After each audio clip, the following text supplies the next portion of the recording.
भैया लोग राम राम सब क्योंकि आज हम देखा वाला बानी रो लोग के सुबह सवेरा साला देखी कितना मस्त है गांव के सवेरा ही देख सकें रो लोग। साला अभी टाइम बजे तो 5:33। देखिए कितना अच्छा हरियाली, चारों बगल से सूर्य भगवान एकदम जगमगाते हुए चमकाते हुए निकले हुए हैं। देखिए कितना अच्छा व्यू लग रहा है एकदम सनसेट का, सुबह सुबह का। आप लोग को तो ये सब देखने को मिलता भी नहीं होगा यार, कितना मस्त लग रहा है अभी यहाँ से। वाह गजब रो लोग इनकी सब देखे कि तो मिलत नहीं कबो, लेकिन एक बात जरूर कि गाँव के जन हरियाली मजा सुकून बावे कहीं ना मिली देखे के।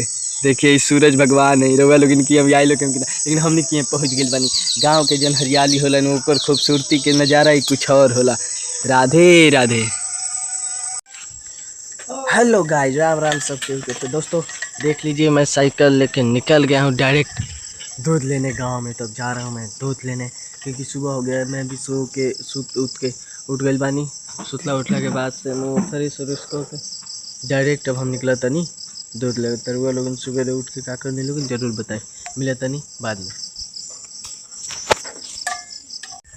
हई रोवे लोग देखी गाँव के सुहावना पल कितना मस्त लागेला यार, देख सकेला रुआ लोग कितना मस्त फ्रेश है। देखिए बुढ़ऊ का जाता रहे मैदान, देख सकें स्कूल हमने के कितना मस्त व्यू लागता।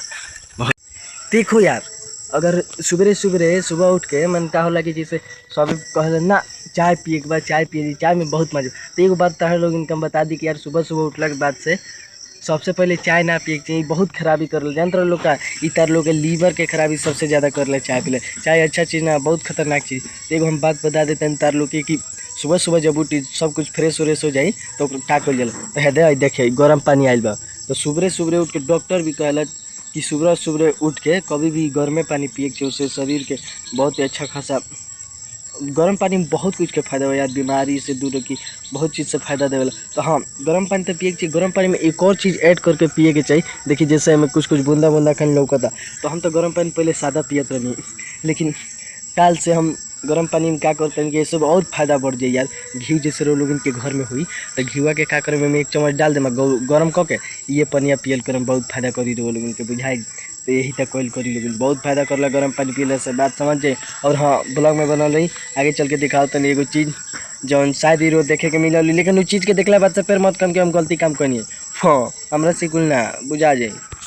तो देख ली भैया लोग सबके ऊपर राम राम सब आयो ने। तो हम सुबह उठ के फ्रेश होकर दूध लिया के गर्म पानी पीने के बाद सीधे वर्कआउट पर अपन लाग दें। जौन भी एक्सरसाइज बा काल से मैं स्टार्टिंग कर। तो लोग सब इतने के ढेर लंबा जीवन जिए बा, बहुत ज़्यादा जिए बा। तो अच्छा खासा फिटनेस रखे पर शरीर के पूरा एक्सरसाइज के पूरा तक तो अच्छा खासा जीवन रही और लंबा जीवन जिए बहुत दिन तक ले जिए। तो एक्सरसाइज के बाद सब सीधा हम दौड़ लगाए 10 राउंड के, और दौड़ के बाद से फिर से ब्रश मुँह हाथ धोई, नहा धोआ के खाना वाना खा ली। फिर से सीताराम भजे चल जाएगा दुकान पर हुए कुछ सैलरिया खाती क्या करे मोहन साला कर पैसा नहीं टंकी दे कौन उपाय नहीं करेगी पर जीवन है तो साला सब कुछ करना पड़ेगा ना मेरे भाई, समझे।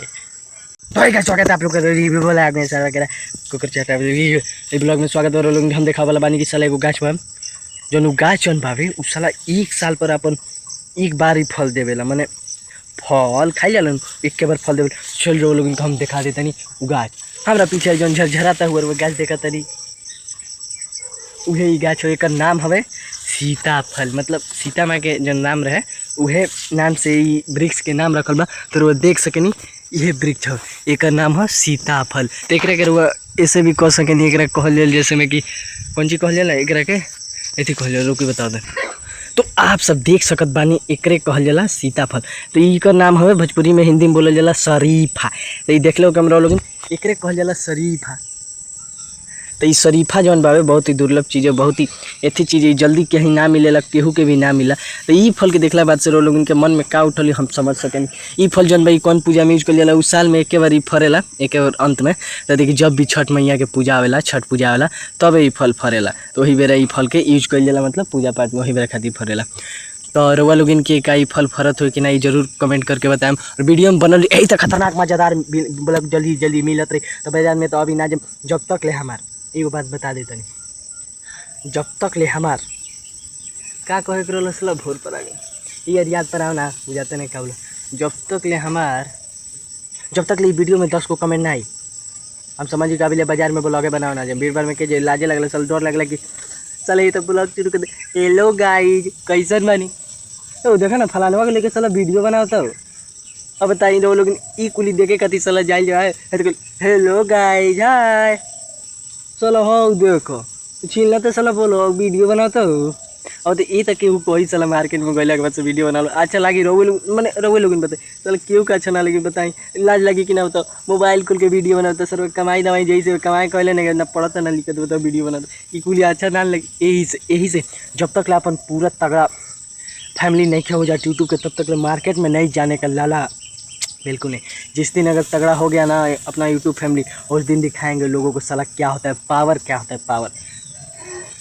एक मतलब ही ना भइल कि कुछ बोल दे लोग मैंने वीडियो में बनाते मेहनत ना लगेला रहो लोग इनके थोड़े बनी कि ले फलानवा चिलानवा करें तो रो लोग गाइज हमारा साथे बनी बहुत हमारा मोटिवेशन मिली और वो लोग साथ देम तो इनका लोग बताओ जी कि का हाल है यूट्यूब के पावर बनल ब्लॉग में बाद में दिखाओ तनी घर जाके केता सुतल जाला आ खाना खा के केता काम पर जाइए बनल जाए ब्लॉग में वाह मोदी जी वाह।